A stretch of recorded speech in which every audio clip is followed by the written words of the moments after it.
আপনার একটা খেয়াল রাখতে হবে যে এটা 3 মাসের একটা রিপোর্ট। এইটা অবশ্যই 3 মাসে ওরা যেই অফিসিয়াল যে ডেটাগুলো পেয়েছেন সেগুলোর উপরেই ওনারা করেছেন। বাট ওই মিটিংয়ে, আজকের মিটিংটাই সেন্ট্রাল ব্যাংকের গভর্নর আহসান মনসুর বলছিলেন যে অনেকগুলো ইয়ের একটা আপডেটেড হবে। তো সেক্ষেত্রে যেটা হবে যে আমরা এই জায়গাটা, এই সেন্ট্রাল ব্যাংকের যে ডেটাগুলো, এটা ওইটার সাথে ইনকর্পোরেটেড হবে, হয়ে এটা আরও ফাইনালাইজ হবে।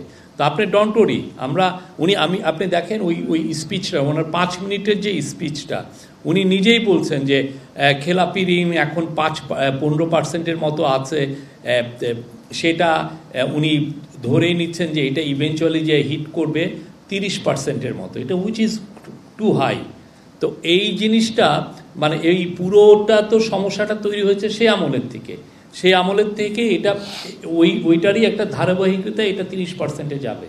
তো আপনি ওইটা যেটা বলছেন যে অফিসিয়াল ডেটা সব সময় তো আর অ্যাভেলেবল, মানে যেটা থাকে সেটার উপরে তো ওনারা রিপোর্টগুলো করছেন, নাহলে অথেন্টিসিটির একটা বিষয় আছে, উনি তো আর অ্যাজিউম করতে পারেন না। আপনি এটার ফুল চিত্র পাবেন আমি আশা করি, ডন্ট ওয়ারি। এটার পুরো বাংলাদেশের মানুষের টাকা কিভাবে লুটপাট হয়েছে, বাংলাদেশের মানুষের ইনস্টিটিউশনগুলোর কিভাবে ফোকলা করে দেওয়া হয়েছে, এটার পুরো চিত্রটা আপনি পাবেন। Thank you. না, অবশ্যই গত 15 বছরে যা হয়েছে তার জাস্টিস এবং অ্যাকাউন্টেবিলিটি স্ট্যাবলিশ করাটা, এটা আমাদের একদম টপ প্রায়োরিটি।